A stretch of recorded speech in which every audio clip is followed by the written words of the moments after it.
खबर शामिल करते हैं मुजफ्फरगढ़ से। ब्यूरो चीफ मुश्ताक अहमद आसी से। मुजफ्फरगढ़ रेस्क्यू 1112 को कॉल मौसूल हुई कि कार और ट्रक में तसादम हुआ जिसमें 4 अफराद जख्मी हैं, आप एम्बुलेंस भेज दें। रेस्क्यू कंट्रोल रूम ने जाए हादसा मुल्तान के करीब होने पर फौरन कंट्रोल रूम मुल्तान से रब्ता करके एम्बुलेंस को रवाना करवा दिया। रेस्क्यू मुल्तान और मुजफ्फरगढ़ की एम्बुलेंस ने जाए हादसा पर बरवक्त रिस्पांस किया।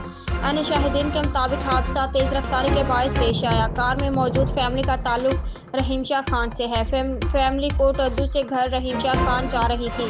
रेस्क्यू टीम ने पेशेवराना महारत को बरोएकार लाते हुए 2 मामूली जख्मी बच्चियों को मौका पर इब्तदाई तबी इमदाद फराहम की, जबकि जहांबक अफराद की डेड बॉडीज को डेड शीट से ढांप दिया।